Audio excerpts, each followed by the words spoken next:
Voilà.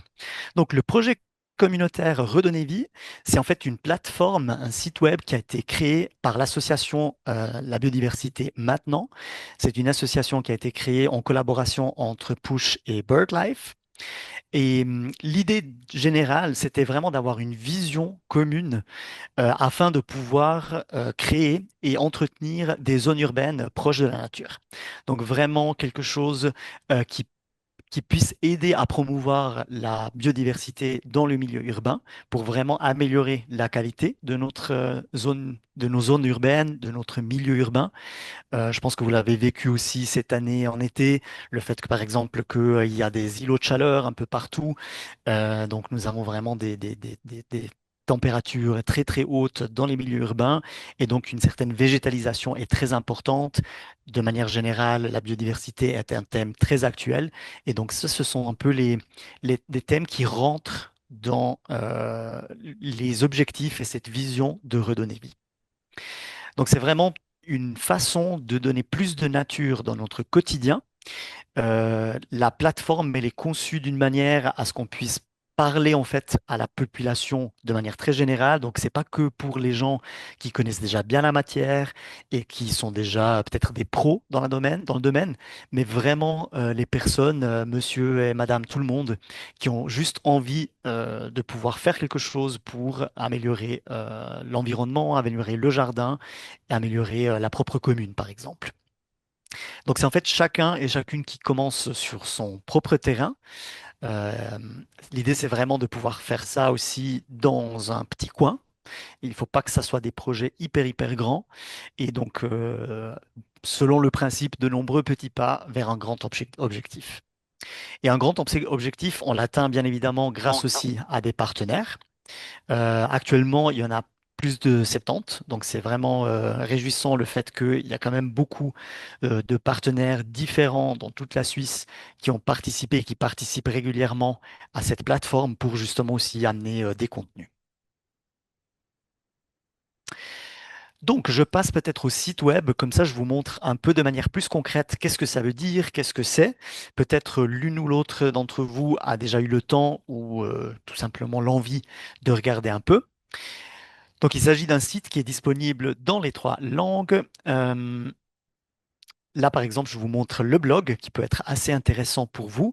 Donc, le blog, il est consacré au monde varié de la biodiversité. Vous avez différents articles. Là, je vais un peu en bas et je vous montre quelques exemples. Vous pouvez, par exemple, trier en fonction du thème que vous souhaitez ou que vous recherchez. Ça peut être des thèmes différents. Vous avez par exemple des domaines, cimetières et parcs, surface imperméable, jardin et jardin ouvrier.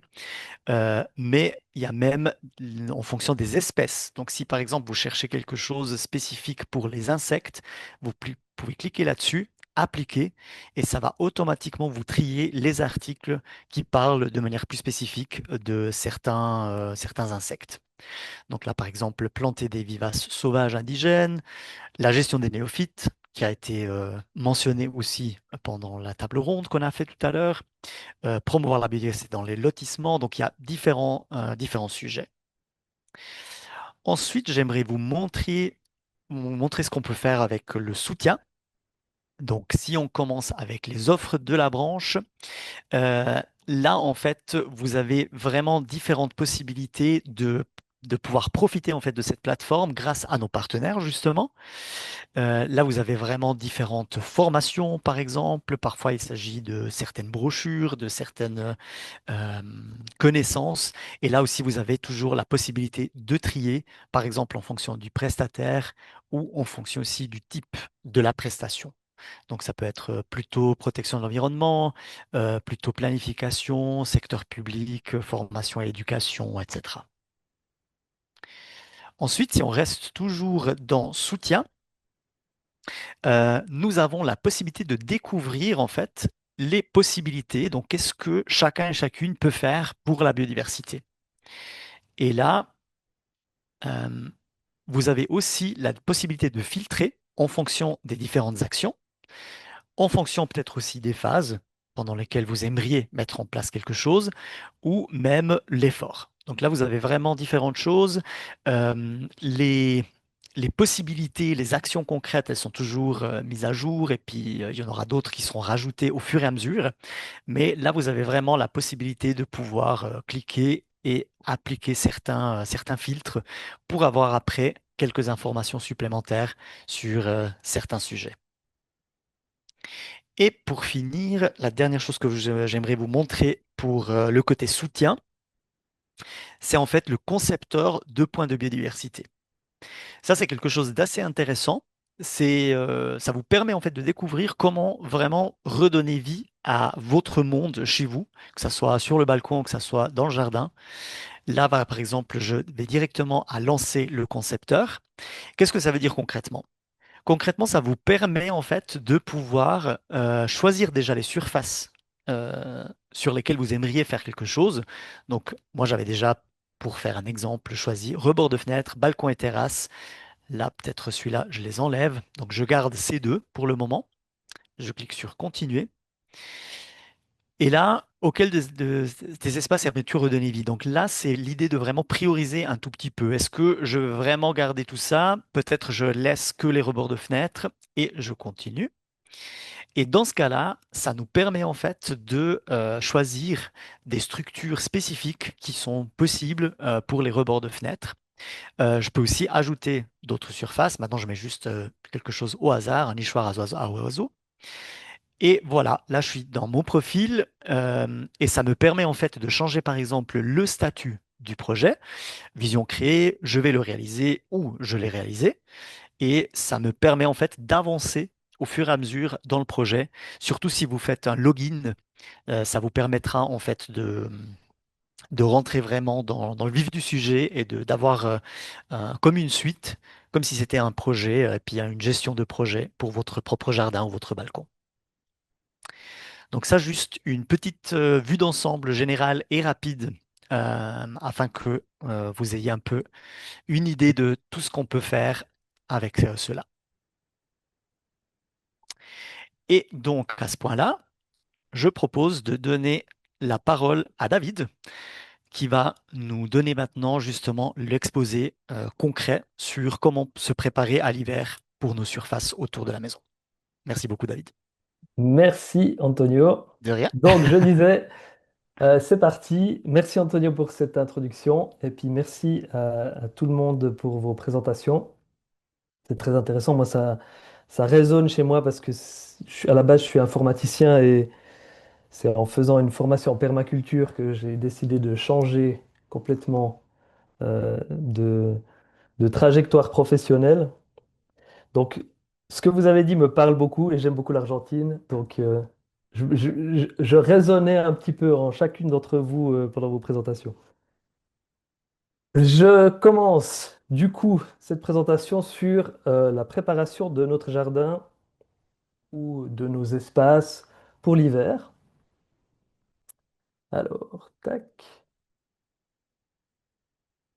Alors, peut-être qu'on peut ouvrir une petite discussion s'il y a quelqu'un qui a envie de s'exprimer sur quelles sont les habitudes que vous avez au niveau de l'automne, comment vous préparez vos jardins, vos potagers, vos balcons pour l'automne. S'il y a quelqu'un qui a envie de s'exprimer, s'il y a quelqu'un qui a des idées, qui fait des choses particulières.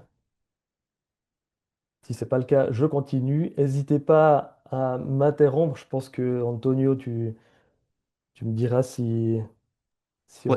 on est S'il y a des trop loin de questions, discussion. Mais s'il y a des questions, moi je pense que les gens peuvent les poser directement. tout à fait. Et Ouais. puis, c'est parti. Donc, on va commencer avec les principes de l'entretien proche de la nature. Donc là, il y a juste huit points comme ça sur quelque chose d'assez facile, quelques principes assez faciles à mettre en place. On commence avec autoriser la végétation spontanée. C'est vrai que souvent on a l'habitude de désherber toutes les choses qui ne poussent pas là où on avait souhaité qu'elles poussent. Renoncer aux pesticides et aux engrais inorganiques. Donc là, bah, typiquement, c'est assez facile de se passer des choses qui sont inorganiques et des pesticides. Il y a tout un tas de solutions qui existent, qui sont autorisées en bio, par exemple, pour ce qui est pesticides, ou on peut ne rien faire, on en reparlera plus tard, mais c'est un peu une des pratiques que j'ai l'habitude de faire, moi, personnellement. Pourtant, j'ai travaillé dans la production maraîchère. Et ce qui concerne les engrais, ben, évidemment, le plus intéressant est de boucler les cycles de matière, c'est-à-dire d'utiliser tout ce que vous avez à disposition sur place et de ne pas vous fournir, surtout pas en engrais minéraux à l'extérieur. Enlevez les feuilles que lorsque cela est nécessaire. Une fois que c'est nécessaire de le faire, ben, essayez de les disposer dans un endroit assez intelligent dans votre jardin.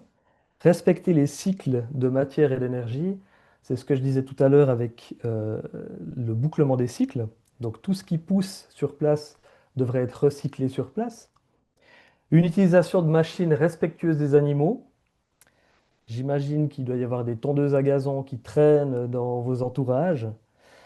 Euh, Simplement un choix d'outils plus respectueux. Si vous avez accès à une barre de coupe, alors sur des petites surfaces, c'est assez rare qu'on ait accès à ça. Peut-être vous remettre à la faux de vos grands-parents, ça peut être une idée. Ou en tout cas, si vous n'avez pas d'autre choix, eh bien vérifiez partout s'il n'y a pas un hérisson qui se cache ou quelque chose qui se cache avant de passer vos machines.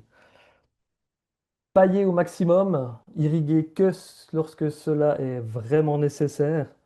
On peut faire pas mal de choses avec du paillage, que ce soit dans un potager comme dans des massifs ou au bord des arbres. Ça peut poser d'autres problèmes. On y reviendra après quand on parlera rapidement des limaces. Préserver les habitats et créer de nouvelles structures. Euh, Sauf erreur, on a perdu à peu près 90% des eaux de surface dans les 100 dernières années en Europe de l'Ouest. Donc, créer un point d'eau, je pense que ça va jamais faire de mal, par exemple. Et enfin, lutter contre les néophytes. Alors là, peut-être le premier pas, c'est d'apprendre déjà à les reconnaître. Et puis, avoir une lutte active, c'est-à-dire essayer de les éradiquer, ça serait super. C'est pas toujours possible. Si c'est pas possible, eh ben, juste couper les inflorescences, ça peut déjà permettre de les calmer pendant un petit moment. Le principe des soins naturels, euh, ce graphique est intéressant pour avoir une réflexion sur la manière dont on gère ces espaces.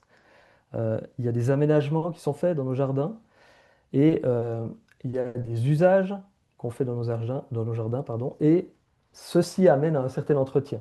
Alors on pourrait se dire, ben, j'ai un jardin, je continue à l'aménager, enfin il est aménagé comme ceci, je continue à l'entretenir comme j'ai toujours fait et je rajoute, euh, je sais pas, un perchoir, un nichoir, des abris pour les insectes ou des choses comme ça. Mais le soin au naturel et un entretien un peu différencié, il faudrait plutôt se poser la question, est-ce que tous mes aménagements sont judicieux et est-ce que les usages que j'ai dans mon jardin pourraient pas laisser un petit peu de place à plus de diversité, de biodiversité? Est-ce qu'on est obligé de tondre son gazon toutes les semaines, par exemple? Quels sont les usages qu'on en fait réellement? Si on a 40 mètres carrés de gazon devant sa maison, est-ce qu'on utilise ces 40 mètres carrés pour sa chaise longue ou est-ce qu'on pourrait se dire, bah tiens, je laisse à disposition de la biodiversité une partie de mon jardin sur laquelle je laisse pousser par exemple des herbes un peu spontanées? Est-ce que je dois tailler ma haie en carré comme je l'ai toujours fait ou est-ce que je peux laisser des branches un petit peu dépassées et est-ce que je peux surtout faire des entretiens à des moments différents, hein? On a l'habitude peut-être de tailler sa haie au printemps, ce qui correspond au moment où les oiseaux font des nids et se cachent pour se reproduire. Donc là, c'est peut-être une bonne idée de, de décaler ces entretiens des haies. Donc cet outil peut être utilisé pour avoir une réflexion sur ces entretiens. Les habitats, on peut agir presque partout. Alors là, on voit une maison, je ne sais pas où ça se trouve, mais ça fait assez rêver, où pratiquement tout est végétalisé. Les toits végétalisés, coléoptères, insectes, oiseaux. Sur les balcons, on peut y installer des pots, on peut y installer des abris à insectes, des hôtels à insectes, pardon, des nichoirs, des bacs à fleurs. Rien qu'un bac à fleurs, bah, ça peut permettre à des insectes de venir butiner, mais aussi à des insectes de passer l'hiver. Il y a certains insectes qui passent l'hiver dans le sol. Je pense par exemple à la cétoine et au hanneton. Alors, je ne sais pas si vous vous souvenez comment déconnaître la cétoine du hanneton, mais pour les personnes qui s'en souviennent plus, la cétoine a un gros cul, une petite tête, et le hanneton, un petit cul, une grosse tête. C'est toujours pratique parce que quand on en a dans son jardin, on peut en enlever certaines, mais garder les autres. La cétoine est tout à fait intéressante pour les jardins potagers, le hanneton un petit peu moins, puisqu'il va généralement consommer les racines. Les arbres, tous les arbres sont très très intéressants, surtout dès le moment où on laisse un petit peu des branches mortes dessus. Des haies, on voit que là il y a des haies aussi. Des prairies, évidemment. Alors ça demande une surface un petit peu plus importante. Mais au-delà de tout ce qui est végétalisé, parce que là, sur cette image, on voit énormément de choses qui sont végétalisées, tous les petits trous offrent, et toutes les fissures offrent également des cachettes pour des coléoptères, entre autres. Et il n'y a pas de volet sur cette image, mais les vieux volets qu'on a l'habitude de laisser toujours fermés, par exemple au salon, parce que il n'y a pas forcément de raison de... Pas de fermer, pardon, ouvert. Il n'y a pas forcément de raison de les fermer. Ça, c'est des abris aussi pour des chrysopes, par exemple. Je ne sais pas si vous voyez à quoi ressemble une chrysope. C'est un magnifique petit insecte volant, tout vert, avec des ailes dans lesquelles on voit bien les nervures. Il fait partie des névroptères. Et c'est un insecte qui est hyper intéressant si vous avez un potager parce qu'il consomme des pucerons, cochenilles, thrips et aleurodes, pour les personnes qui connaissent. Il paraît qu'on appelle aussi ça la demoiselle aux yeux d'or. Je ne savais pas avant de me renseigner pour aujourd'hui, mais c'est un insecte qui est absolument magnifique en tout cas. Les structures. Là, on change un petit peu d'échelle. Les habitats sont les zones sur lesquelles vont vivre des animaux. Les structures sont les zones sur lesquelles les animaux vont passer une partie de leur vie. Plus vous aurez de structures différentes, plus vous aurez une capacité d'accueil de la biodiversité qui sera intéressante. C'est-à-dire que si on a des haies denses, prairies hautes, tas de pierres, troncs morts, mares, même des bouts où on a du sol un peu nu ou un tas de terre, ça peut permettre à déjà plein d'insectes et d'animaux différents de venir s'installer, mais ça permet aussi à des insectes ou des animaux de faire tout leur cycle. Si on prend par exemple la libellule, elle a une larve qui est aquatique et des adultes qui aiment chasser dans des prairies à fleurs. Donc, si on veut qu'une libellule puisse s'installer ou que les libellules s'installent durablement, il va falloir qu'on offre ces deux structures d'habitat pour qu'elles puissent rester. Les cirfes, je ne sais pas si vous voyez ce que c'est qu'une cirfe. Les cirfes sont des diptères, donc c'est des petites mouches qui ont une paire d'ailes et euh, qui sont d'excellents auxiliaires de culture. Les larves consomment également énormément de pucerons. Et à l'état adulte, les cirfes sont de très bonnes pollinisatrices.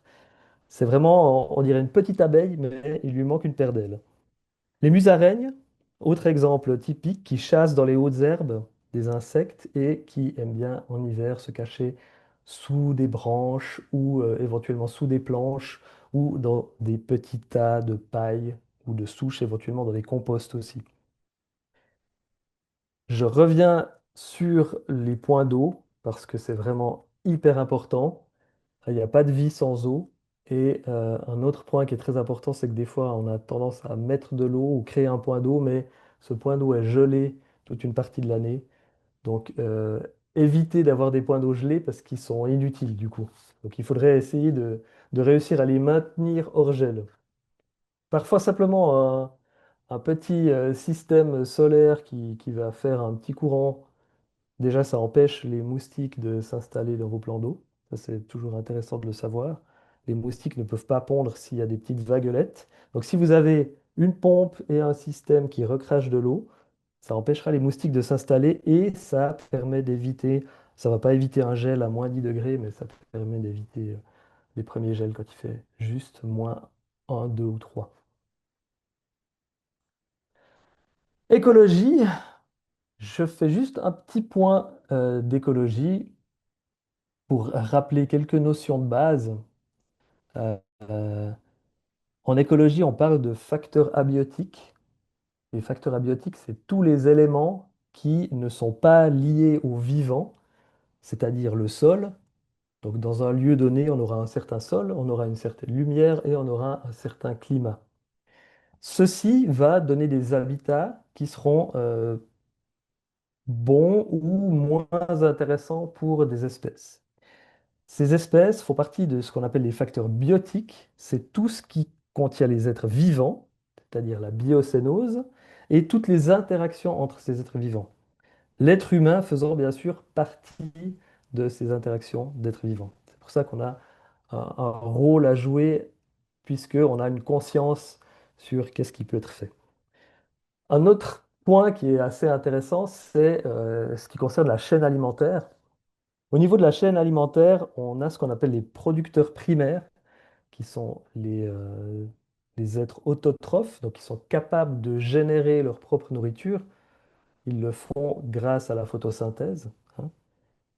Alors peut-être que quelqu'un me dira, oui, mais qu'en est-il de la limace photosynthétique? Il y a une limace qui est capable de faire la photosynthèse aussi, qui se trouve je ne sais plus où.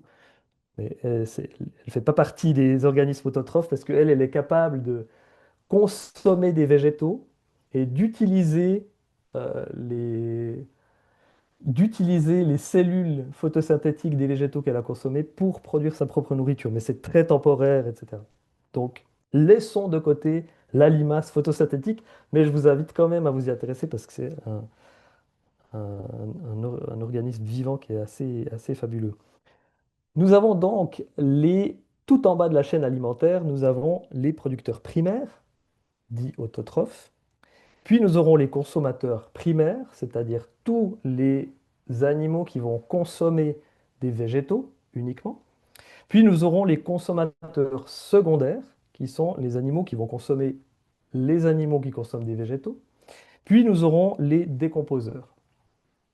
Il faut savoir que chaque fois qu'on passe d'un échelon à l'autre, on ne conserve à peu près que 10%. C'est-à-dire que si on mangeait que des végétaux, on aurait besoin de manger évidemment. Si on consomme de la viande, la surface en végétaux sera beaucoup plus importante que si on consommait directement des végétaux. Mais ça, je pense que vous étiez déjà au courant. Ce qui est important à retenir ici, c'est que tout part du végétal et ensuite une grande partie va continuer sur des insectes ou des animaux herbivores. Et puis ensuite, on aura les autres échelons des- des- du réseau trophique. Donc on ne peut pas protéger qu'un échelon qui serait un consommateur secondaire, par exemple. On est obligé de protéger tout ce qui est avant. Développement des insectes, c'est juste deux petites slides, mais je vais directement passer à la deuxième pour vous montrer euh, la différence entre deux grandes catégories. On a les insectes holométaboles qui font une métamorphose complète. C'est le schéma A qui est à votre gauche, où on aura des œufs, puis des larves, puis une chrysalide et une transformation qui va nous donner le papillon. Et nous avons les organismes hétérométaboles qui vont passer de l'œuf aux larves et à l'adulte. Et entre les différents cycles larvaires, là vous avez par exemple un criquet qui doit avoir 4 cycles larvaires, eh bien l'animal ne se transforme pas. Si vous regardez le schéma de gauche, vous voyez que la larve, elle ressemble à une chenille et puis elle se transforme en papillon. Donc là, on a ce qu'on appelle une transformation complète. C'est notamment le cas de tous les papillons, de l'ordre des névroptères également, donc par exemple les chrysopes dont on parlait tout à l'heure. Et puis le groupe pardon, des hétérométaboles qui ne font pas de métamorphose complète. Et on a notamment les hémiptères. Alors vous savez peut-être pas ce que c'est que l'ordre des hémiptères, mais c'est tout ce qui est des punaises. Les punaises, pour faire un petit parallèle avec la production de légumes, c'est un des ravageurs les plus importants qui est apparu dans les 10 dernières années. On a également les odonates, qui sont les libellules, qui sont des insectes qui ne font pas de métamorphose complète. Stratégie d'hivernage, il y a plusieurs stratégies pour passer l'hiver. On a d'abord l'hibernation.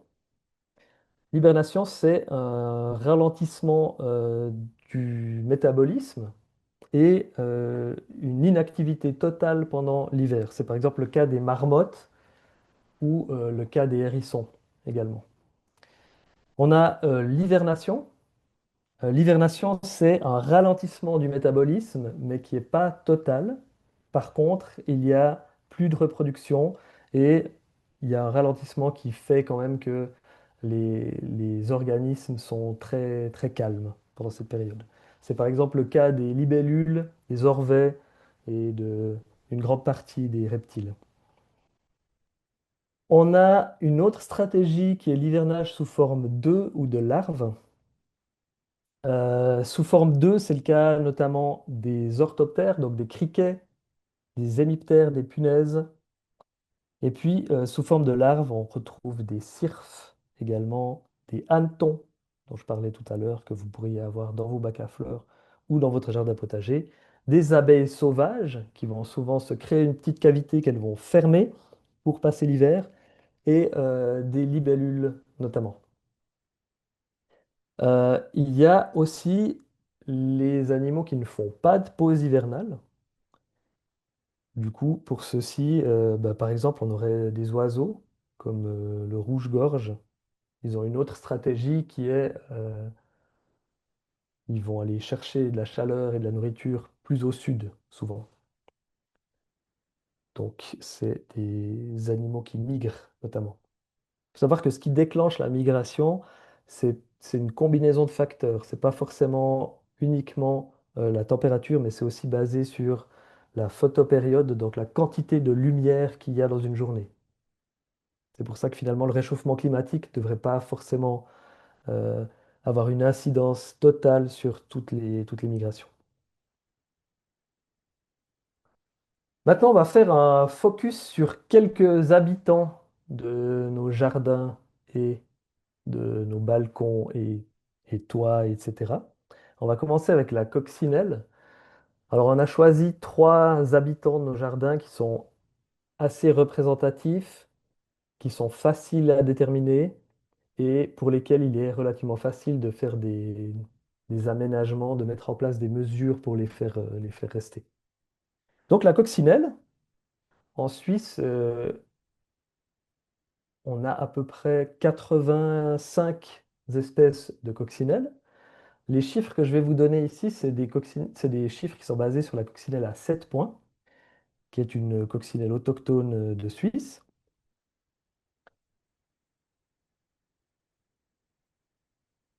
On va donc parler du cycle de vie de la nourriture des coccinelles, des facteurs de mortalité de ces coccinelles et des besoins pour passer un hiver serein.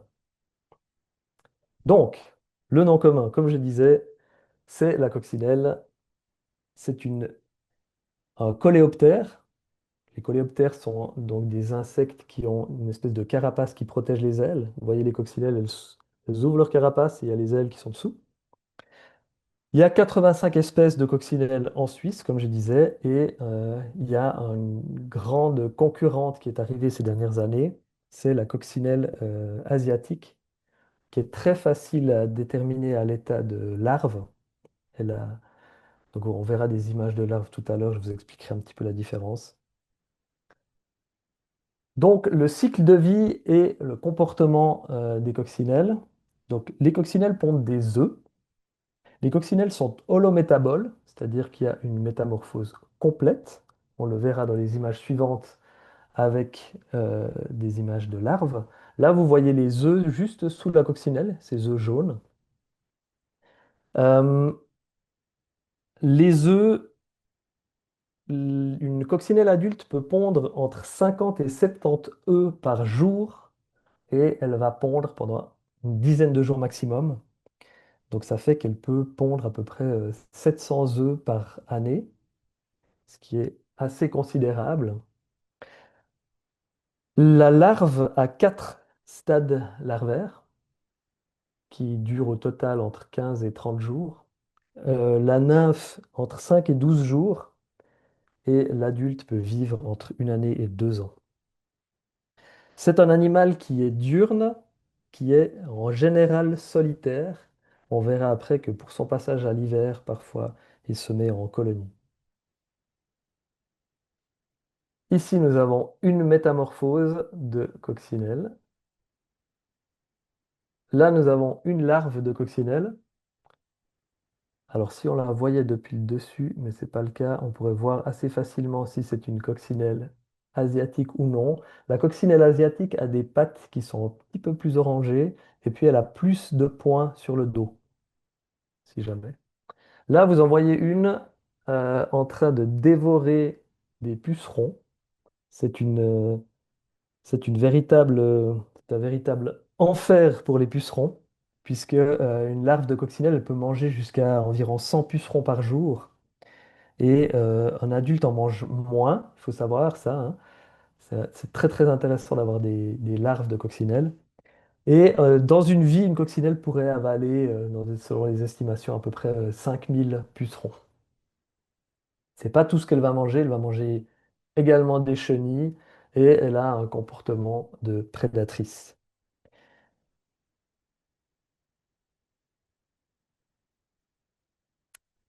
Les facteurs de mortalité pour la coccinelle, c'est évidemment les prédateurs, les oiseaux, les lézards, également des maladies ou des parasites, et puis des facteurs environnementaux. Alors ça, il y en a, je pense que les froids intenses, c'est de moins en moins problématique avec le réchauffement climatique, mais c'est quand même une, une chose qu'il faut retenir, surtout si on veut mettre en place des mesures pour les héberger pendant l'hiver. La pollution et les pesticides également sont problématiques. Euh, pour la petite histoire, c'est quand je faisais des cours à Havel, à Zollikofen, on a un prof qui était spécialisé dans la protection des cultures qui nous a posé la question, si vous vous trouvez au printemps devant vos cultures avec des plantes qui sont remplies de pucerons, est-ce que c'est un bon signe ou pas? Est-ce qu'il faut traiter ou pas? Et la réponse, vous imaginez bien que c'est pas de traiter, puisque c'est une règle basique d'écologie des populations. Plus il y a de nourriture, plus la population qui consomme cette nourriture va pouvoir se développer.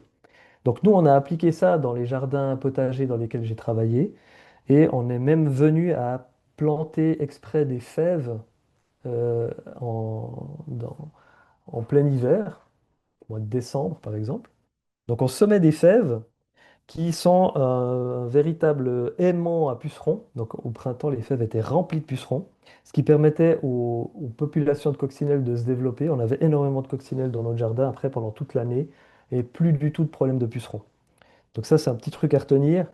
N'oubliez pas, si vous faites un traitement sur quelque chose, que tous les animaux auxiliaires qui vont consommer cette ressource n'auront plus de ressources à disposition.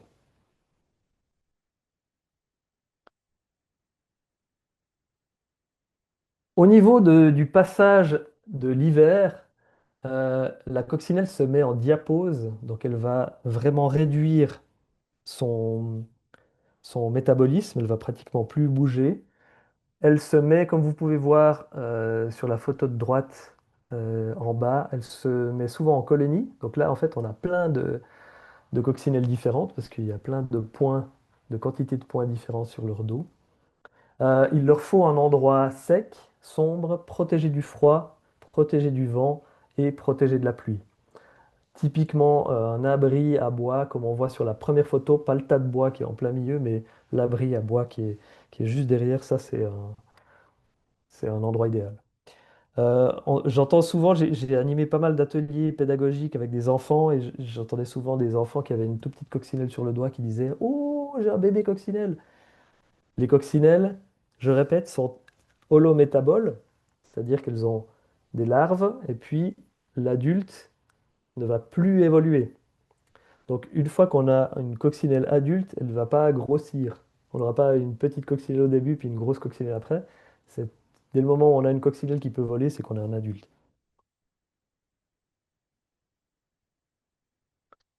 Deuxième animal, qu'on va traiter ce soir, c'est le hérisson.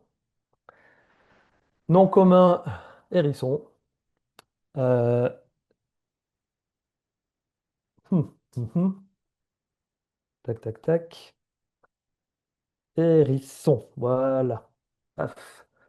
Les hérissons, cycle de vie et comportement. Les hérissons naissent sourds et aveugles et ils vont avoir besoin de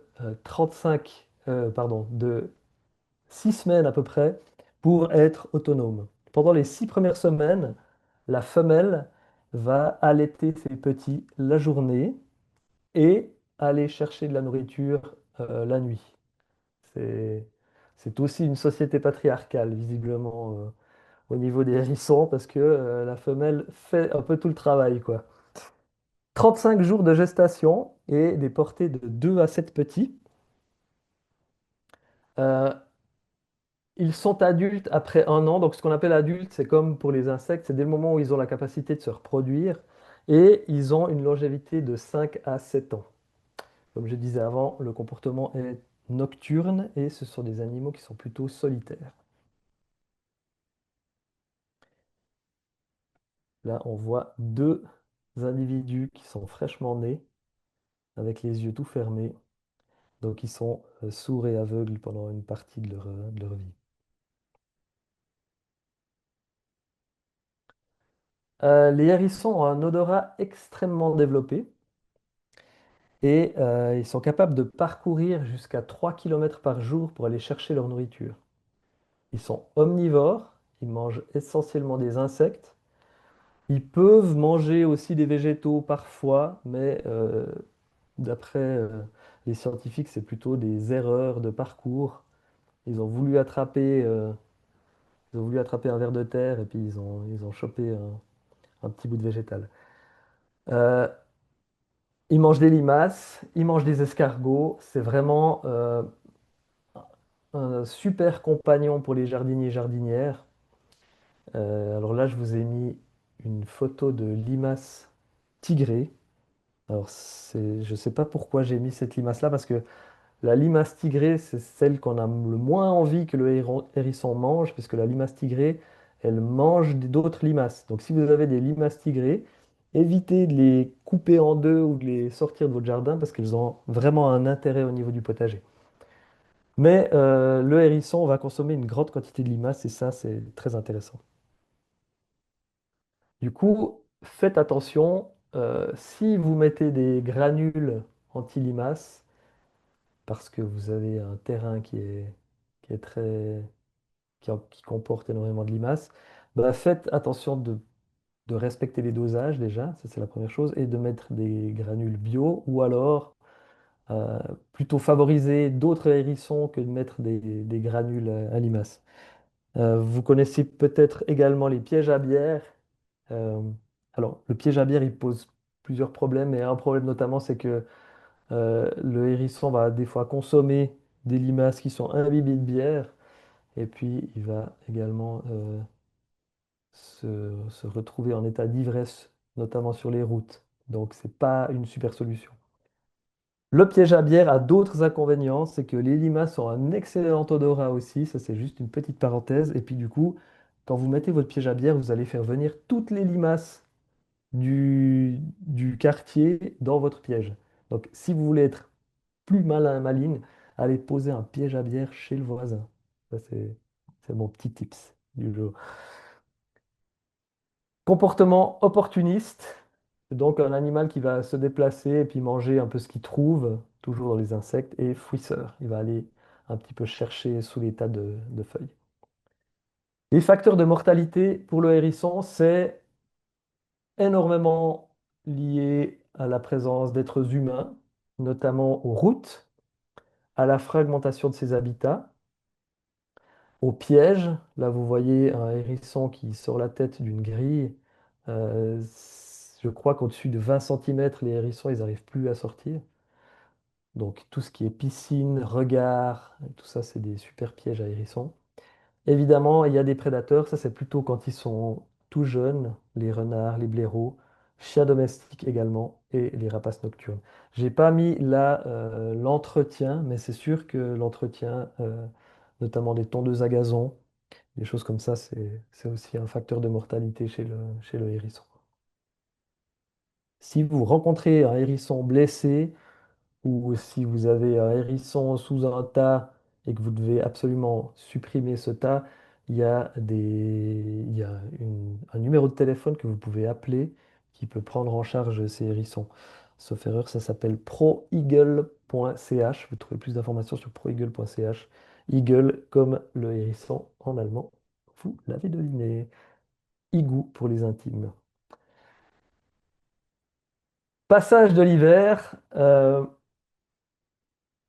Le hérisson fait une hibernation et non pas une hivernation. Il faudrait que je change ce texte ici. C'est-à-dire que il va vraiment baisser son métabolisme, son rythme cardiaque, pardon, va passer de 180 battements par minute à 20 et sa température du corps va chuter à 5 degrés alors qu'elle est à 35 degrés normalement. Donc il va vraiment complètement ralentir son métabolisme. Il peut perdre jusqu'à 30% de son poids pendant la phase d'hibernation, qui peut durer jusqu'à 6 mois suivant les lieux où il se trouve.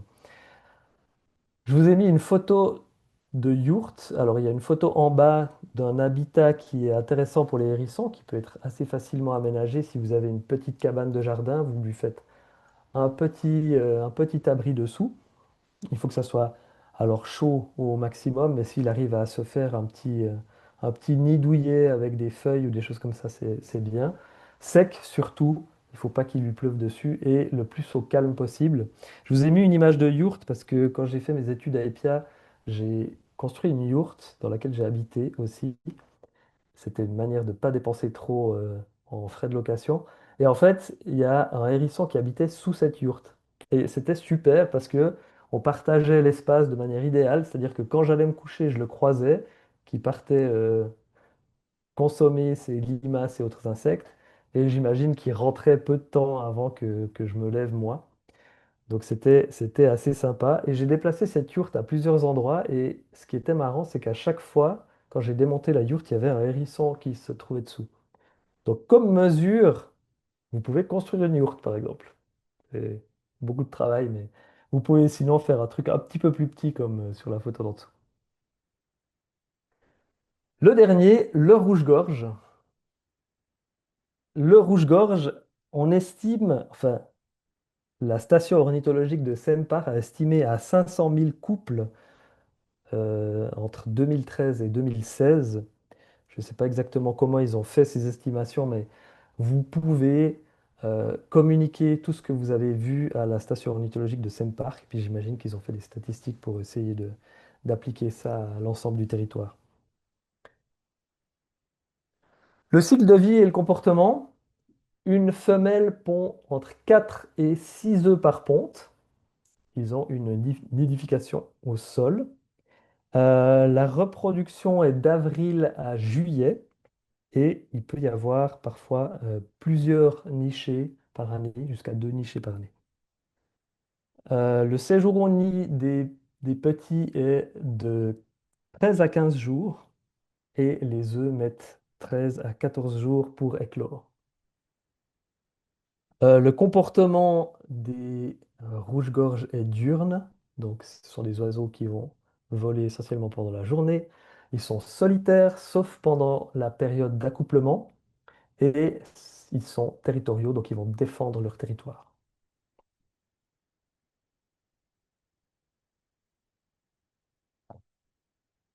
Au niveau de la nourriture, les rouges-gorges mangent essentiellement des insectes. En été, on le voit ici, ce sera beaucoup de coléoptères, chenilles, vers de terre. Mais ils ont aussi cette capacité à changer leur régime alimentaire en fonction de ce qu'ils trouvent. C'est pour ça qu'en hiver et en automne, ils vont passer sur un régime alimentaire plus végétal et consommer notamment des fruits de sureau, de lierre, d'aubépine et potentiellement des graines. On a vu aussi des rouges-gorges consommer des détritus qu'ils ont trouvés dans des composts ménagers. Donc c'est pas impossible qu'ils consomment des restes de cuisine. Euh, Les facteurs de mortalité, alors évidemment, il y a les vitres et les collisions avec des véhicules, notamment. La perte d'habitat, hein, moins ils vont réussir à se cacher et moins ils vont trouver de nourriture et moins ils vont réussir à se reproduire. La pollution, les prédateurs. Alors un des prédateurs qu'on a peut-être tendance à oublier, c'est le chat. Mais ça, c'est vrai que c'est extrêmement problématique au niveau des oiseaux, surtout des oiseaux qui nichent au sol ou qui nichent pas dans des grandes hauteurs. Les rapaces et les corvidés également. C'est un animal qui migre, donc c'est sa manière de passer l'hiver.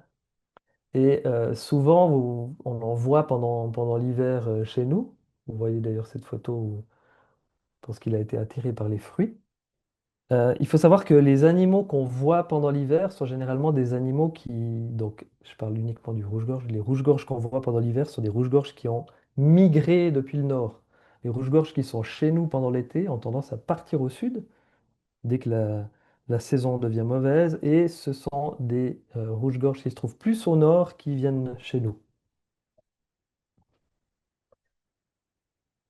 Adaptation du comportement alimentaire, j'en ai parlé. Et puis au niveau de l'abri, donc c'est un animal euh, qui ne va pas baisser son métabolisme pendant l'hiver. Alors, c'est un animal qui ne va pas se reproduire pendant l'hiver, c'est-à-dire qu'ils n'auront pas besoin de ces gros pics d'énergie comme ça peut être le cas pour les femelles pendant les phases de reproduction.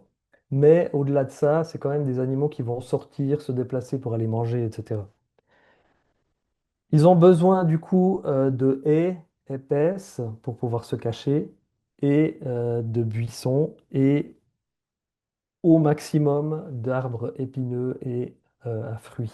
Donc des petits fruits comme le prunelier, l'églantier, l'aubépine ou les ronces. Voilà. Comment est-ce que on fonctionne pour la suite? Est-ce que on essaye d'avoir une discussion sur ce qu'on pourrait faire pour préparer son jardin pour l'hiver? Oui, je dirais que vu qu'on est un petit groupe, je propose en fait d'ouvrir la discussion de manière très générale. Donc, merci beaucoup David déjà pour ces informations. Et je propose en fait que maintenant on est à disposition pour vos questions. Je pense que vous avez peut-être des questions très concrètes ou quelque chose de général, lié peut-être à ce que David vient de présenter ou ouais, peut-être d'autres questions générales sur comment préparer le jardin, le balcon, la terrasse pour l'hiver. Donc on vous écoute. Je ne sais pas si David, tu veux peut-être arrêter de partager l'écran, comme ça on voit juste les gens. Ouais, je vais faire ça. Alors, arrêtez le partage. Voilà. Donc on vous écoute. Parce que j'ai vu que dans le chat, il n'y avait pas de questions. Donc, pour le moment, je crois que tout était clair.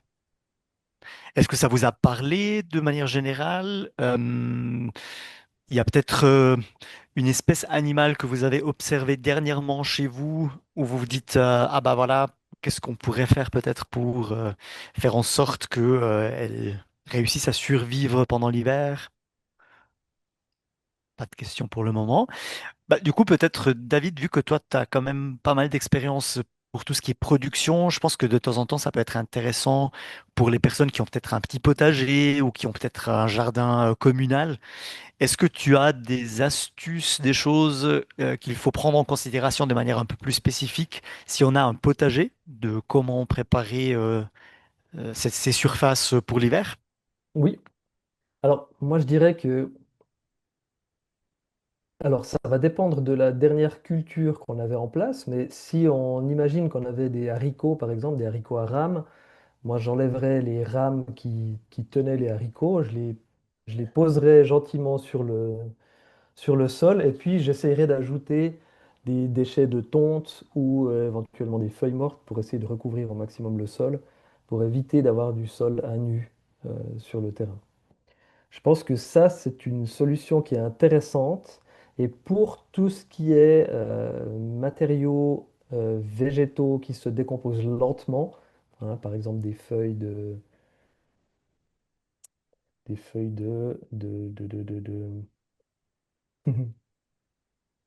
Qu'est-ce qu'on avait comme exemple? De platane. Les platanes, ouais. On Mhm. avait des feuilles de platane comme exemple Mhm. l'autre jour.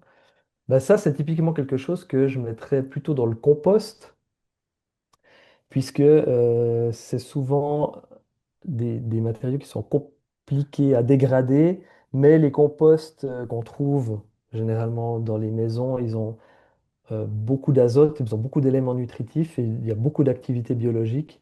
Et puis ça peut être pas mal des fois de freiner un petit peu cette activité et de rajouter un peu de la matière carbonée qui mettra plus de temps à se décomposer. J'éviterais de mettre, si vous avez une entreprise qui a de la sciure ou des choses comme ça à proximité, j'éviterais de mettre de la sciure sur mon potager, parce que la sciure, c'est vraiment une matière qui est très très carbonée. Et puis, on aura tendance à avoir ce qu'on appelle une fin d'azote, c'est-à-dire que pour décomposer le carbone du bois, eh bien, les bactéries vont consommer l'azote qui se trouve dans le sol. Et puis l'azote, c'est un des facteurs limitants pour la pousse des plantes. Donc ça va nous faire... les plantes qu'on va planter après coup seront tout petites. Donc essayez de privilégier une matière végétale qui va se décomposer relativement rapidement, sachant que c'est l'hiver, ça va quand même prendre pas mal de temps. Une autre solution qui est possible, si vous avez peu de matériaux végétaux à disposition, c'est d'acheter un mélange de semences pour ensemencer en fait votre terrain. Alors vous ne pouvez pas le faire au mois de novembre, mais si vous avez récolté tout ce que vous vouliez récolter encore au mois de août ou septembre, ben, vous pouvez ensemencer votre jardin avec ce qu'on appelle un couvert végétal, engrais vert si ça a comme objectif de fournir des éléments nutritifs, mais simplement couvert végétal si l'objectif est de remplir l'espace et de concurrencer la mauvaise herbe. Vous avez des couverts végétaux qui sont gélifs, qui vont geler et du coup mourir et faire une espèce de paillage, super intéressant, ou des couverts végétaux qui sont non gélifs, et là du coup au printemps il va falloir réussir à gérer cette herbe qui aura poussé. Ça c'est un peu les recommandations. Moi je suis toujours d'avis que du végétal implanté est mieux que du végétal disposé juste en surface, mais c'est pas toujours possible. Donc je privilégierais le semis d'un couvert végétal à des feuilles mortes, mais c'est pas toujours possible parce que des fois on récolte nos derniers légumes assez tard dans la saison. Super, merci. Avec plaisir. Des questions peut-être en lien avec ce qu'il vient d'expliquer ou d'autres questions? Et pour les jardins, c'est pareil en fait. C'est pareil pour isoler le sol. C'est la même feuille ou Ouais. De quel jardin quel type de jardin est-ce que tu Nous, on parles? a une cour intérieure et puis on a. Moi, je suis un petit peu nulle avec les noms de plantes et blibli. Mais c'est des plantes ornementales, c'est des Ouais, plantes. des plantes ornementales, mais on a aussi. Oh là là, non, je suis nulle. C'est pas grave. Ça fait des grosses fleurs, des petites fleurs, c'est grimpant, c'est pas Ah grimpant. ouais, ouais, ah ouais, on a des arbres fruitiers. Enfin, non, pas des arbres fruitiers, des arbustes avec Mhm. des. Euh, Mais bon, ce qui manque chez nous, en fait, c'est qu'on n'a pas de pelouse, en fait. Mhm, Et des fois, je me dis, en hiver, bah, c'est nu, c'est à nu, en fait. Mhm. Et est-ce qu'il faudrait, pour protéger ça, quelque chose ou rien? ouais. Je sais pas. Que ma question.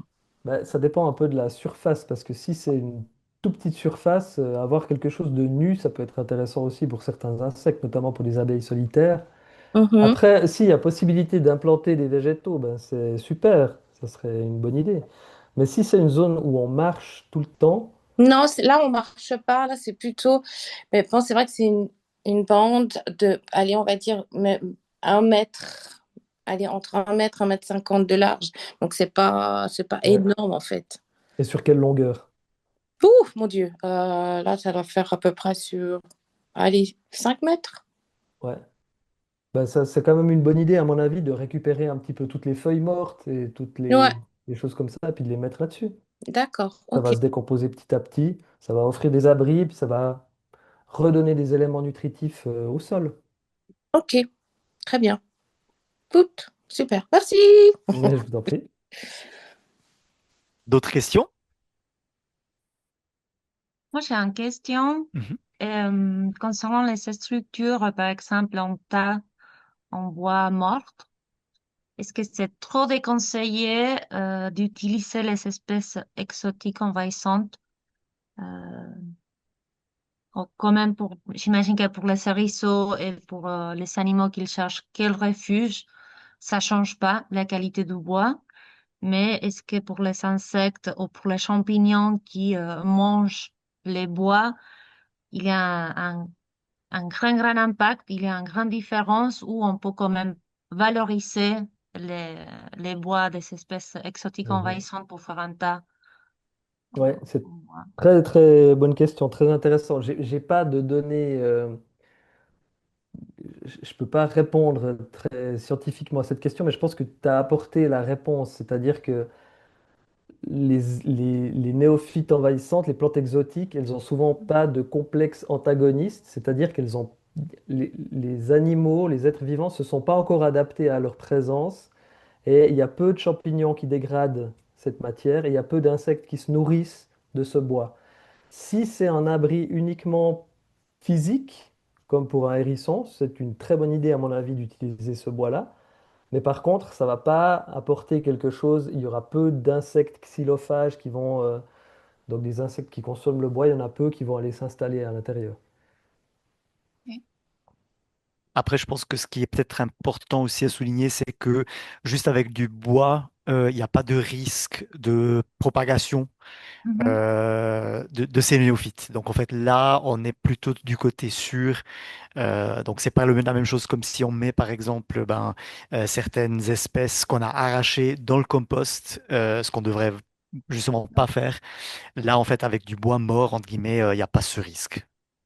Ouais. Mais c'est une Merci. très bonne question, en effet. Ouais. D'autres questions? Oui, Oui, Nathalie? moi j'ai deux questions. Est-ce qu'il y a encore quelque chose qu'on peut semer en engrais vert actuellement?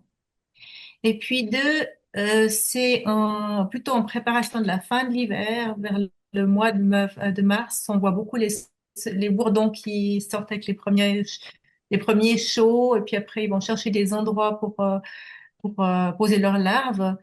Euh, Si on sort complètement des hôtels à insectes classiques qu'on trouve, qui me semblent pas une super idée, je cherche des astuces. Alors, on me dit toujours du bois creux, etc. Mais ça suffit pas comme idée, j'ai l'impression, pour installer des endroits propices. Parce que moi, j'ai beaucoup de fleurs où ils peuvent venir butiner, mais je vois qu'ils aiment se mettre dans certains trous de canis, de joncs, comme ça.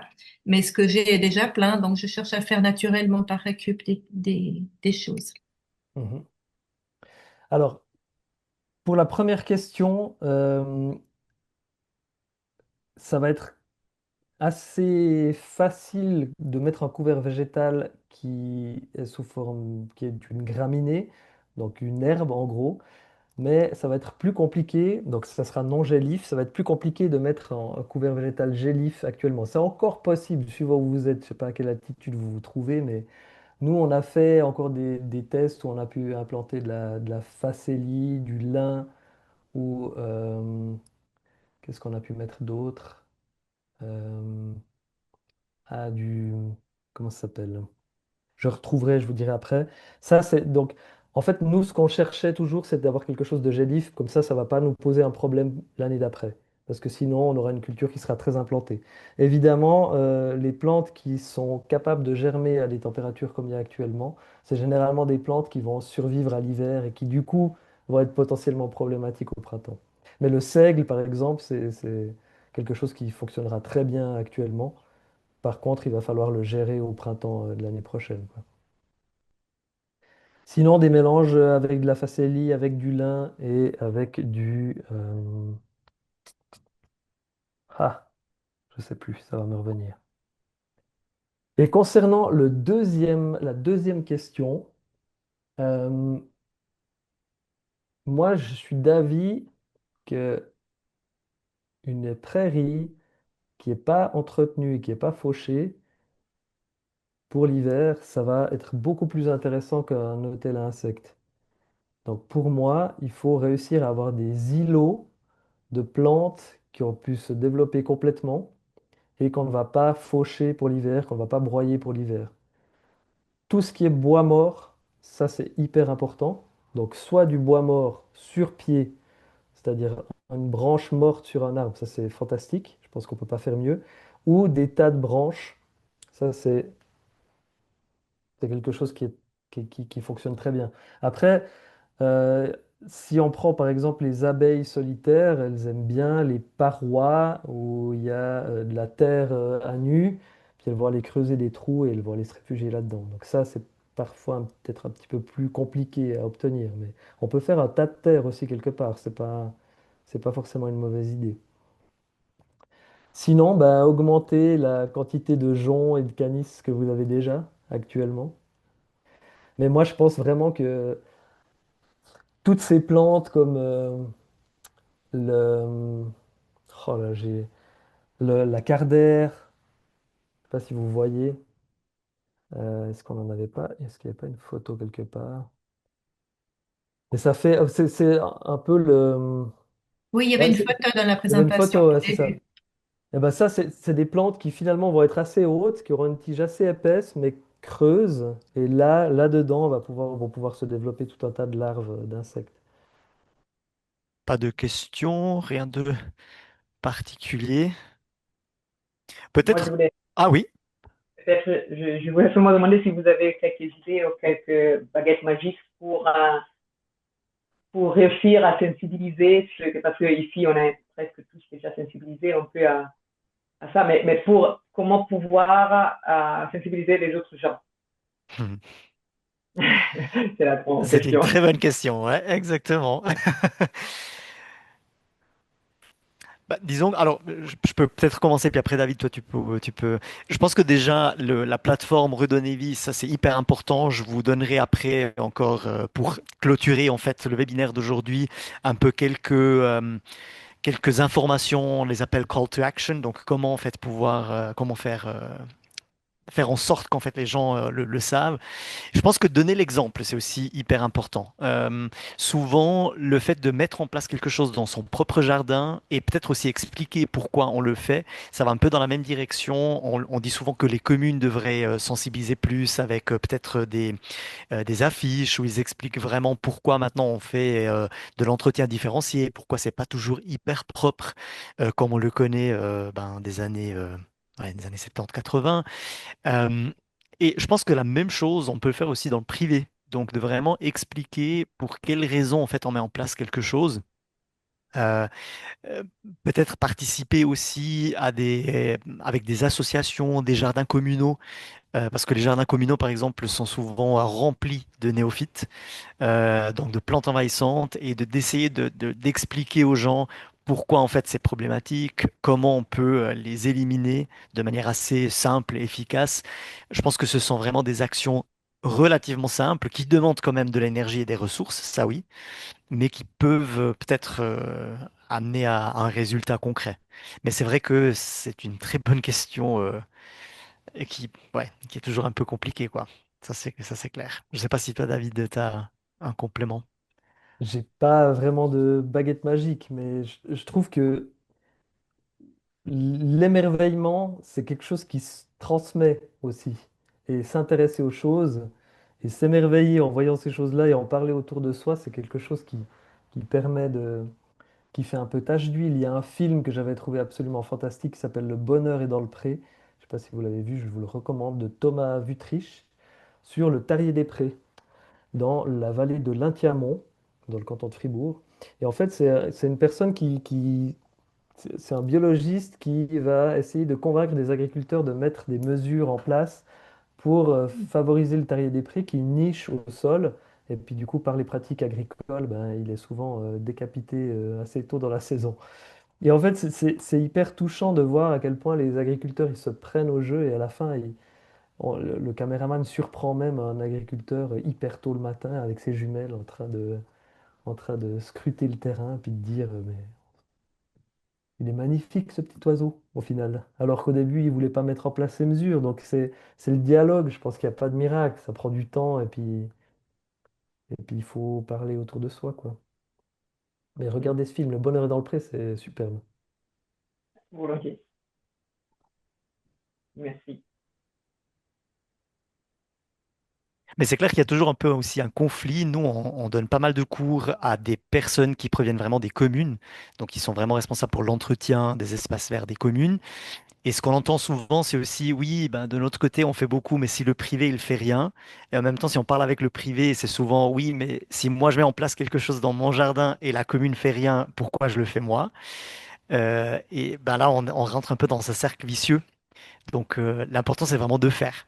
Et même si on a l'impression que peut-être la commune ne fait pas beaucoup, faites-le quand même chez vous. Et faites-le même si le voisin ou la voisine ne le fait pas. Donc, vraiment dans ce sens-là. Et essayez de... Même si ça peut être frustrant parfois. Ouais. D'autres questions? Peut-être une dernière si vous en avez encore avant qu'on termine gentiment avec les dernières slides.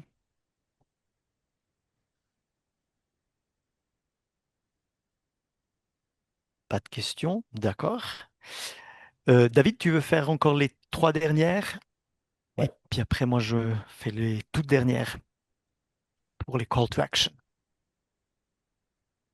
Alors, tac.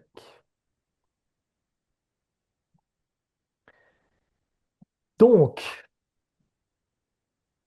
en conclusion, on dirait laisser les plantes fanées comme source de nourriture pour les oiseaux, laisser les tiges des plantes mortes sur pied pour les insectes qui peuvent y pondre des larves notamment, couper les arbustes et les herbes qu'au printemps et pas trop tard au printemps parce qu'il y a les oiseaux qui nichent, laisser les feuilles mortes au sol, c'est valable, moi je dirais, pour tout ce qui est végétaux que vous avez aussi dans votre potager.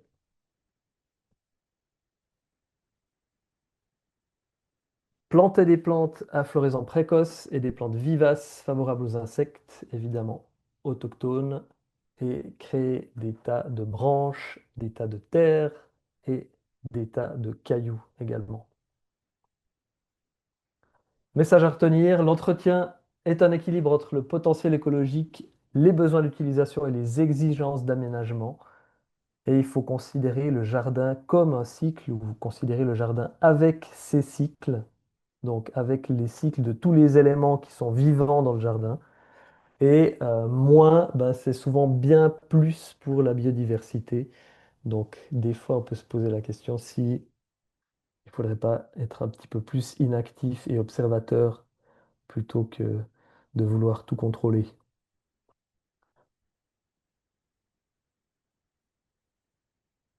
Voilà, Antonio.